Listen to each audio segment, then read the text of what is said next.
ඔබේ මාර්ගයේ වලක් ඇති වුණා නම් කුණු එකතු නොකළා නම් හෝ පොදු උද්‍යාන නඩත්තු නොකළා නම් කුමක් සිදුවේද?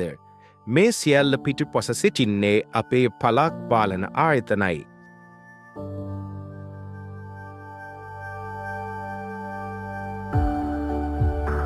අපේ ජීවිකයට පහසුව ගෙන එන කැලිකසල එකතු කිරීම, මාර්ග නඩත්තුව, පොදු උද්‍යාන, ජල සැපයුම් හා මහජන සෞඛ්‍ය සේවා වැනි සියලු දේ ක්‍රියාත්මක කරන්නේ පළාත් පාලන ආයතනයි.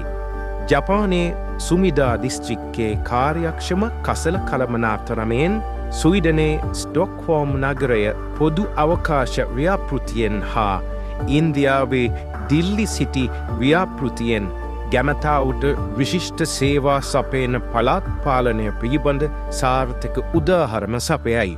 පළාත් පාලන ආයතන වැදගත් වන්නේ ඇයි? ඔබේ හඬ ඇසෙන ළඟමට එන ඒ නිසයි. එමෙන්ම සනීපාරක්ෂක මාර්ග කසල ගැටනු ගැන අදහස් ප්‍රකාශ කළ හැකි ඉදිරිපත් කළ හැකි ආයතනය මෙයයි. ප්‍රජාතන්ත්‍රවාදය ශක්තිමත් කරන මිසක් ඔබේ ඡන්දයෙන් ප්‍රදේශයේ නියෝජිතයින් තෝරාපත් කර ගැනීම, තරුණ නායකයින්ට අවස්ථාව උදා කර දීම ආදී කටයුතු සිදුවේ. ඔබේ ප්‍රදේශයට ගැලපෙන විසඳුම් ලබා දෙන නිසා කඳුකර හා මුහුදුබඩ ප්‍රදේශ ගත්තොත් මේවායි අවශ්‍යතාව වෙනස්.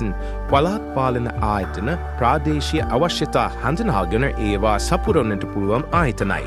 ශ්‍රී ලංකාවේ මහනගර සභා 24ක්, නගර සභා 41ක් හා ප්‍රාදේශීය සභා 271ක් පවතිනවා. මේ සියල්ල රථවාහන, කසල, සෞඛ්‍ය, වෙළඳපොළ ආදී සේවා සපයනවා.